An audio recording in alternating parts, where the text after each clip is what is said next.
I currently make videos at home in my bedroom, so I don't have a lot of space for huge video lights. So in this video I want to show you a simple and cheap lighting setup that I use when I film at home.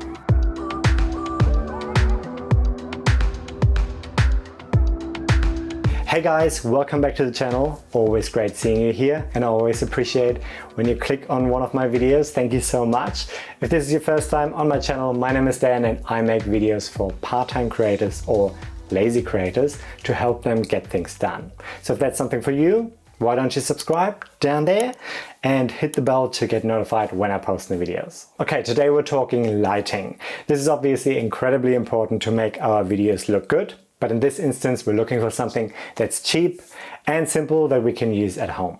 I live in a one-bedroom apartment with my partner and I can't have a massive setup with a proper LED light and a huge softbox, as there is just not enough space to have it all up all the time or to store it. I usually film in the office at work where I have a proper video light and a softbox, but we're currently in lockdown, so I'm filming mostly at home.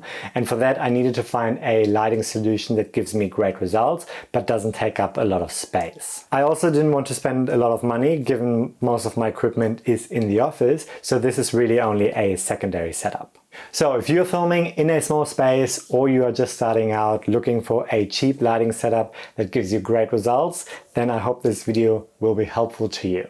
Let's jump in and let me show you what I use. Alright, first of all, I can't take credit for any of this. I got this idea from Matt D'Avella from his Master YouTube course, so thanks Matt for giving me the inspiration. Previously I used my desk lamp with two reflectors, one on each side, but the quality of light was not ideal. With this stuff I'm actually getting results that are quite close to my normal video light that I use in my office. So what's important for video lighting? You obviously need a light source, something that modifies your light to make it nice and soft, and something that can hold your light.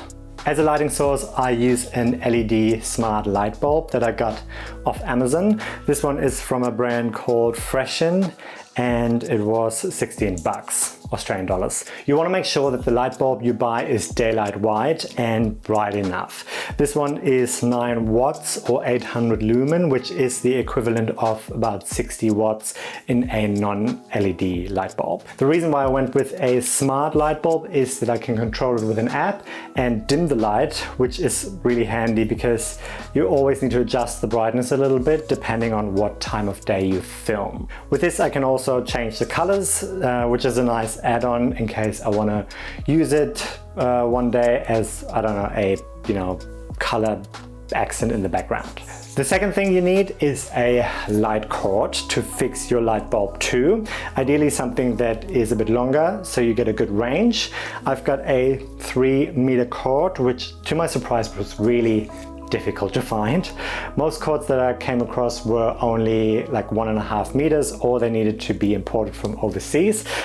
I then found an Australian online retailer for lighting stuff like this, and they had the length I needed. But it was $50, which is a lot more than I thought I would need to spend on this.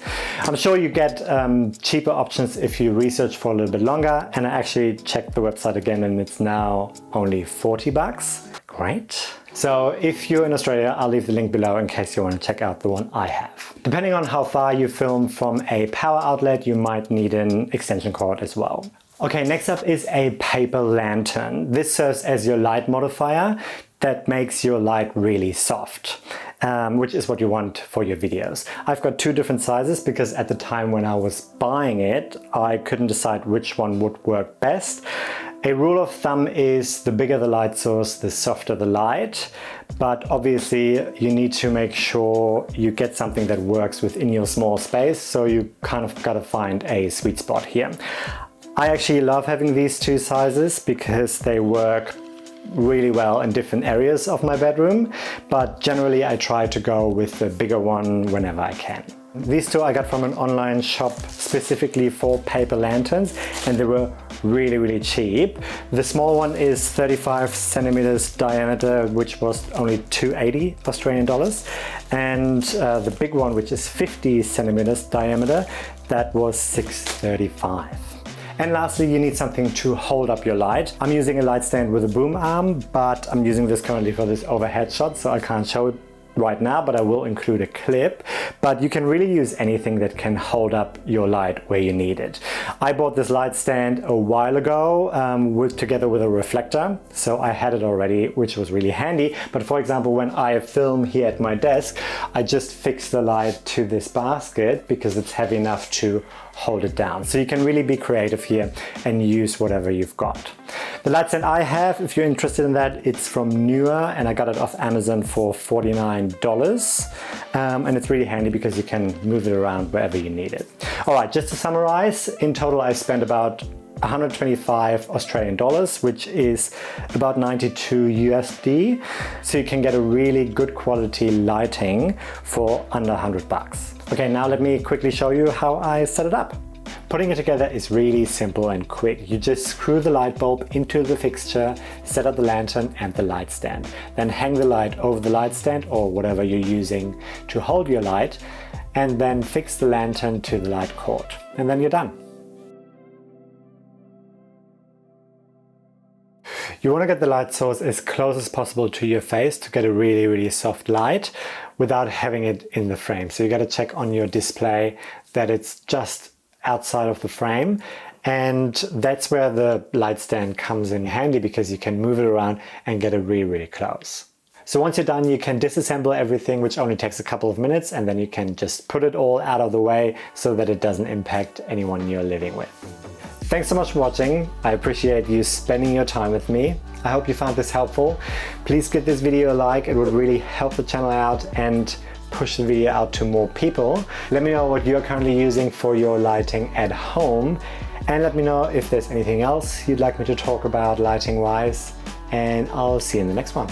Take care.